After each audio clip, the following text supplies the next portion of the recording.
Hey everyone, and welcome to my guide on blackjacking. This is the fastest thieving training method from levels 45 to 91, and it peaks around 250k XP an hour. Some people will probably call you sweat for doing it, but let's be real, thieving sucks, so why not get it done as fast as possible? Honestly though, blackjacking really isn't as bad as people say it is, so hopefully this guide will help you out. So for the requirements, they're pretty minimal. You just need to complete the blackjacking section of the Rogue Trainer minigame, which takes all of like 5 minutes and can be done super early in your account progression. For gear required, the only actual requirement is a blackjack, which you get from that minigame. It doesn't matter what type it is, they're all the same for the purposes of this training method. There's only like combat stat differences, but that doesn't matter for us. I will recommend the Rogue outfit from the Rogue Dens minigame.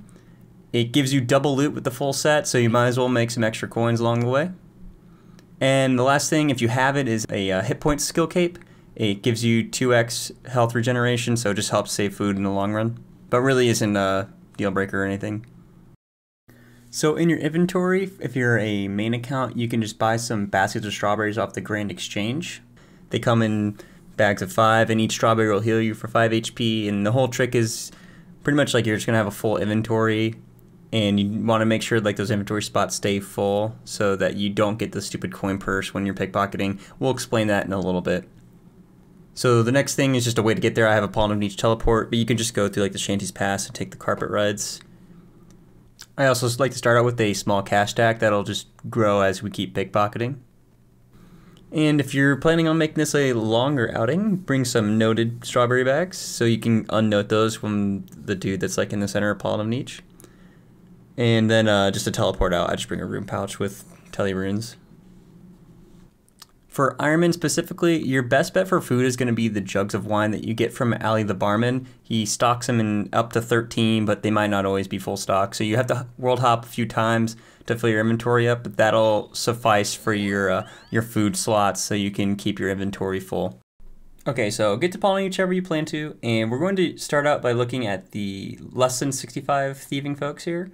Your two type of bandits are going to be around here is like the bearded and non-bearded, but you just focus on using this room. Make sure this alley chick isn't in there because you won't be able to knock them out if she is. And if she is sticking around there, you might just need a world hop because it'll take her a while just to naturally walk out on her own. But anyways, find the bandit type that you can pickpocket, and you're going to lure into that room that I just showed you there. Don't accidentally click pickpocket. Let's try it again here. I'm going to lure him. Yep. And he might give you the I'm busy, go away. Yeah, yep. Then just, we'll try this one, I guess. You can just keep redoing it until he eventually follows you. Take him over here, make sure he doesn't get caught in any objects. Open the curtain and like walk in until he walks in, and you can close it then. So ideally you want to get him in like one of these tiles here so he doesn't move around whatsoever after you pickpocket him. It's really not a big deal though, it just can kind of be annoying sometimes. And so before you start pickpocketing, make sure you go to your NPC attack options in the little wrench icon there and change them to hidden. That'll just remove that option for you when you go to right click, knockout, right click, pickpocket, everything. So you have to move your mouse a lot less in the long run. Then lastly, empty one of your strawberry bags to fill up the rest of your inventory, and it should look like this. That way the basket stays in your inventory and you won't get any of those annoying coin purses from pickpocketing. And it'll benefit us, and I'll show you in a little bit why. But anyways, we'll go and just show you the setup here. So luckily you walked into that nice spot, and what you're going to do, you start out by knocking him out, and when you see an XP drop is when you want to click on pickpocket again, and then you look for the next XP drop, click pickpocket again, and then you should be able to knock him out again. So ideally you're looking to get 2 pickpockets per knockout. If you're not on the tick timing, you might only get 1. But as you get practice, you'll figure out the timing and everything, and you'll get it down consistently. Just focus on seeing those XP drops. That is always going to be the indicator for you on when to click next. You should know that you're not always going to succeed on the knockout. You'll see that little message and the guy will start attacking you, but if you're quick and you'll pickpocket him right as you see that, you'll see that message that I just hovered over there. You don't have enough inventory space to do that. And that's why it's important to have your inventory full That way your character doesn't try and actually pickpocket. It cancels the animation and it de-aggroes the NPC. So you could technically just hit pickpocket real quick and it will right back to knocking him out. And my last tip for this specific area is if you don't manage to lose the aggro, just climb up the ladder and it'll reset when you come back down. And real quick before moving on, if you need to unnote any food, talk to this guy here, and he works just like the guy at the Remington House portal, and he'll unnote your food for you. And so once you hit 65 thieving, you run south, and we're going to start blackjacking these purple boys, the minifight thugs. Okay, so I'm sitting in between the two buildings you can do this in, but this one to the west here is the best option. There's typically not a lot of NPCs to deal with. This spot right here, this one here, and that one here are the ones that are good to get them stuck on, but like I said before, not a big deal. And the process is exactly the same. Knock them out, pickpocket them twice, and be on your way. You're just going to get faster XP rates, and I think you get more money too. And kind of like the other area, if you are unable to reset the aggro on the minifight thugs, you just go over here to the staircase, walk up, and then walk down, and you can go right back to it. Okay, so there's one other way to reset the aggro here if you don't want to walk over to the staircase. What you do is wait for the hit splat from the minified thug to attack you there, and then you're gonna hit lure and hold spacebar down, and it should hopefully work. So let's wait for the next hit spot here.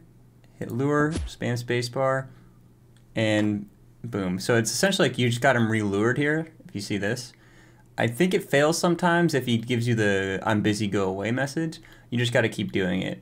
So I mean, if you have high HP or you're not like afraid to get your HP low, that's fine. But if you're playing like on a hardcore Ironman and your hit points are low, probably don't do that.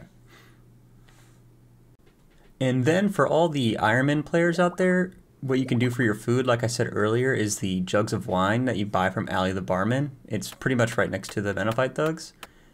You need just a small cash check to start out, but they're pretty cheap, so you can come here at a pretty low level and get some early thieving XP in. What you do is you just go trade them, and they stock up to 13, but they're not always full stock, so you're going to have to world hop a few times to get a full inventory. And then you just use that for your food source, drop the jugs when you need to go restock, but you want to keep the empty jugs in your inventory for the same reasons I said earlier. And yeah, that's your food source for Ironmen. Okay, so one final tip I want to mention is playing in stretch mode. Using this, you can actually position your mouse so that when you right click, the cursor will already be hovering over the pickpocket option. Basically, this means your only mouse movement will be for when you have to knock out the NPC. But when you're doing the double pickpocket, your mouse is already there. Using this, I found it to make a noticeable improvement, so I definitely recommend at least trying it out. And that should cover it for this guide. Hope you guys found it helpful. If you have any questions or requests for future videos, just leave a comment. I stream on Twitch every Monday, Wednesday, Friday if you want to come hang out with me there. And I also have a Discord if you guys want to join that. Links for both of those will be in the description. Other than that, hopefully the thieving grind isn't too bad for you, and I'll catch you guys next time.